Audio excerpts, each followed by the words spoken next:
Hello guys, hello all of you.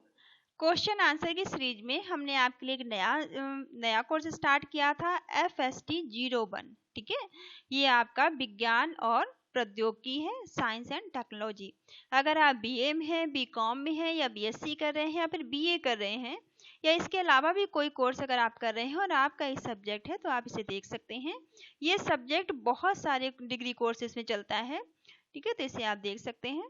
चलिए start करते हैं। इसका फर्स्ट पार्ट मैंने पहले ही अपलोड किया जा चुका है और आज हम इसके फर्स्ट चैप्टर का सेकंड पार्ट करने वाले हैं। ठीक है, इसका मैंने का पार्ट और खा पार्ट पहले ही अपलोड कर दिया है। आज हम इसका लास्ट गा पार्ट करेंगे इसके फर्स्ट चैप्टर का। ठीक है, ये आपका एक तरह से क्वेश्चन पेपर है और लास्ट जितने भी 10 ईयर में क्वेश्चंस पूछे गए हैं वो सब हम यहाँ कवर करेंगे।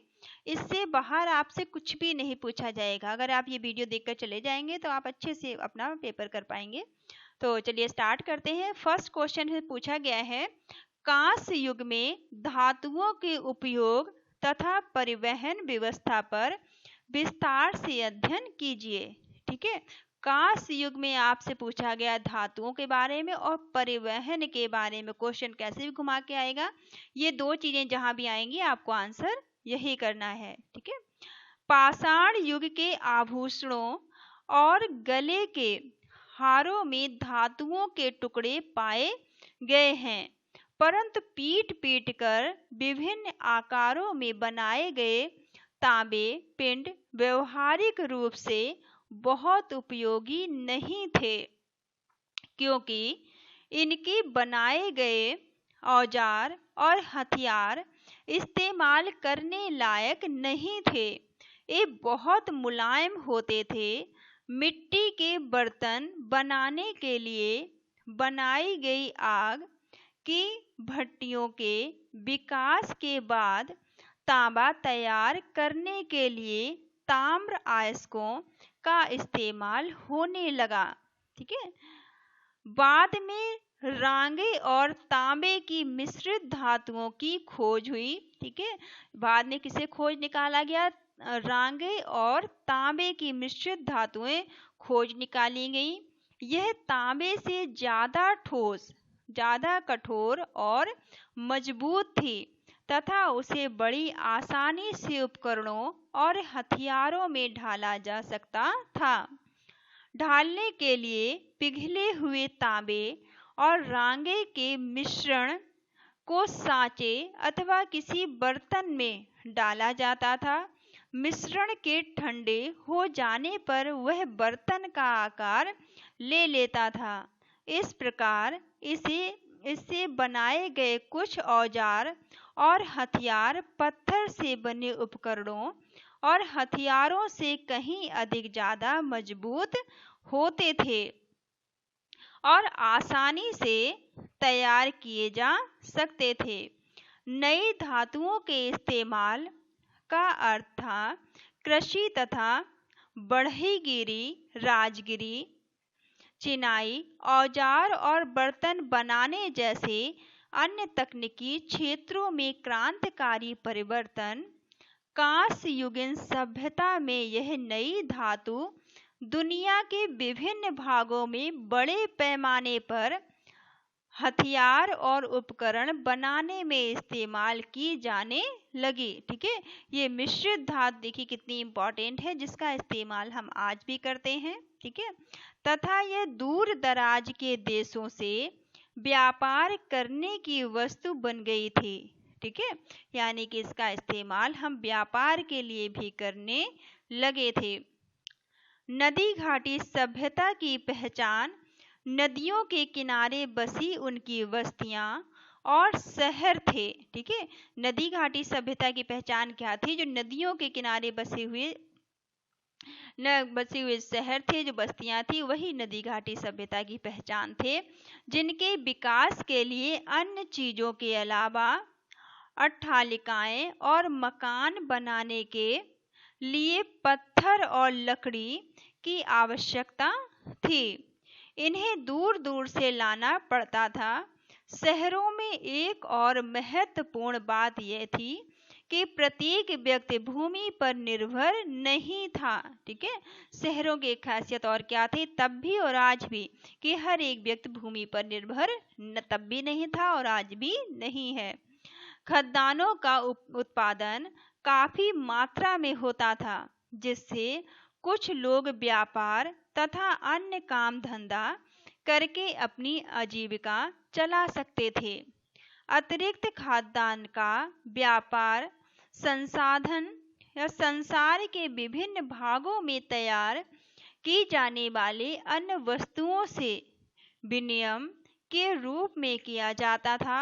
भारतीय व्यापारी तांबे के अलावा मोर और बंदर, हाथी दांत और उससे बनी कंघियां, मोती और कुछ किस्मों के कपड़े आदि का निर्यात किया करते थे। इन चीजों के बदले में ये लोग चांदी तथा अन्य सामान लेते थे। ठीक है, इन चीजों के बदले में वो दूसरे सामान भी एक्सचेंज किया करते थे। व्यापार तथा बड़े से बड़े भूभाग पर अधिकार करने की इच्छा ने परिवहन बढ़ाने की आवश्यकताओं को जन्म दिया। ठीक है, भूभाग और अधिक से अधिक परिवहन को बढ़ाने का किसने आवश्यकताओं को किसने जन्म दिया कि यहाँ पर बड़े से बड़े भूभाग पर अधिकार करने की इच्छा ने किसको बढ़ावा दे दिया, परिवहन को बढ़ावा दिया। ठीक है, नदियों में पानी के बहाव का आसानी से इस्तेमाल किया जा सकता था, इसलिए सभ्यता सबसे पहले जल परिवहन का विकास हुआ। सबसे पहले किसका विकास हुआ? जल परिवहन का विकास हुआ। उस समय बड़ी मात्रा में सामान ढोने के लिए डोंगी और बांस तथा सहतीरों से बने बेड़ों का इस्तेमाल किया जाता था। नदी परिवहन का विस्तार जब समुद्र तक हो गया तो जहाजरानी और नौकाओं के निर्माण की नई समस्याएं सामने आईं। ठीक है,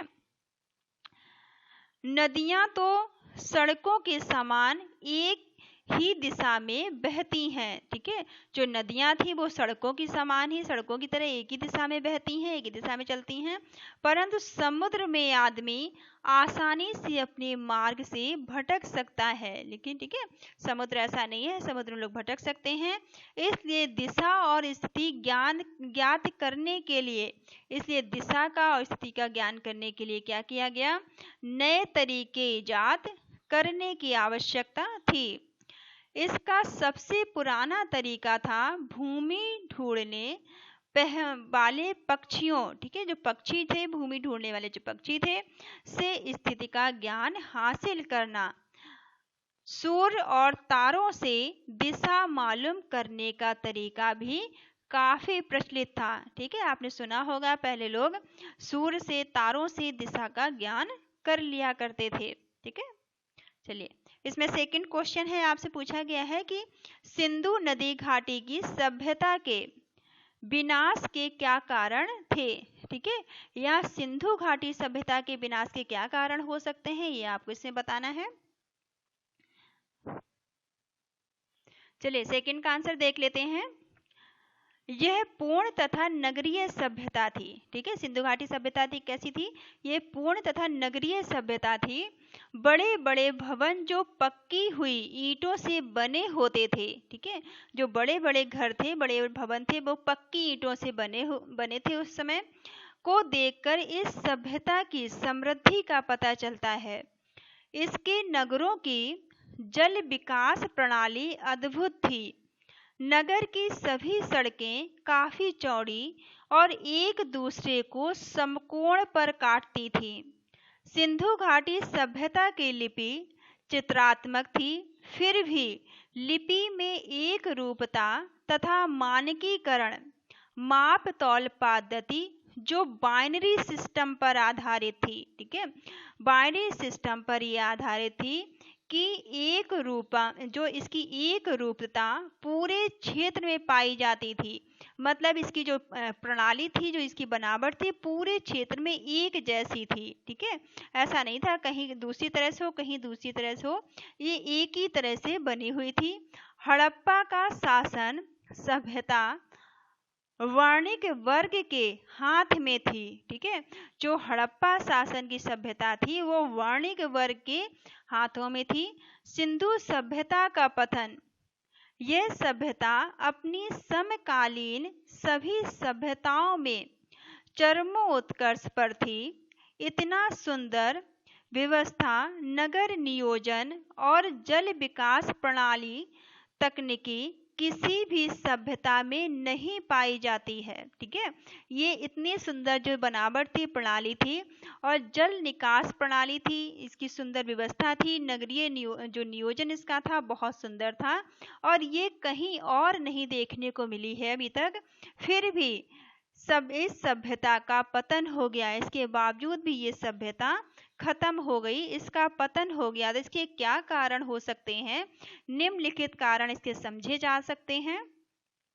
पहला, लोग मानते हैं कि उत्तरकालीन हड़प्पा संस्कृति में नगरीय व्यवस्था में ह्रास होता गया। ठीक है, ऐसा माना गया कि धीरे धीरे नगरीय व्यवस्था का ह्रास होता गया और पक्की ईंटों के स्थान पर कच्ची ईंटों का उपयोग लोग करने लगे। ठीक है, जब यहाँ पर ये माना गया कि संस्कृत का ह्रास धीरे धीरे हुआ और लोगों ने पक्की ईंटों की जगह कच्ची ईंटों को इस्तेमाल करना शुरू कर दिया। दूसरा कारण ये समझा जाता है कि सिंधु घाटी का जल स्तर ऊंचा होने के कारण बाढ़ के बारंबार प्रकोप से भी इस सभ्यता का विनाश हुआ होगा। ठीक है, ये भी मानते हैं कि ये सभ्यता का विनाश बाढ़ के कारण हो सकता है, कि बाढ़ के बार बार आने से सभ्यता का विनाश हुआ हो। तीसरा कारण मानते हैं कि भूमि की उर्वरकता, यानी कि फर्टिलिटी ऑफ सॉइल, जो भूमि की फर्टिलिटी होती है, फर्टिलिटी ऑफ सॉइल नष्ट होने से भी इस सभ्यता का पतन हुआ होगा। ठीक है, जब भूमि अनफर्टिलाइज हो जाती है, उसकी उर्वरक क्षमता कम हो जाती है, तो पैदावार नहीं होती है, उसके कारण भी ये लोग अनुमान लगाते हैं कि ये भी एक कारण हो सकता है। लेकिन ये सारे कारण क्या है? अनुमानित हैं। ठीक है, ये सारे कारण क्या है? अनुमानित हैं। तो यहाँ पर आपका फर्स्ट पेपर खत्म होता है, फर्स्ट चैप्टर का ये जो फर्स्ट क्वेश्चन पेपर था ये आपका यहाँ खत्म होता है। चलिए, सेकंड वीडियो में हम इसका सेकंड क्वेश्चन पेपर देखेंगे। ठीक है, यहाँ पे आपके सेकंड चैप्टर से जो भी क्वेश्चंस पूछे गए हैं वो हम यहाँ पे करेंगे नेक्स्ट वीडियो में। तो thank you all of you, thank you for watching.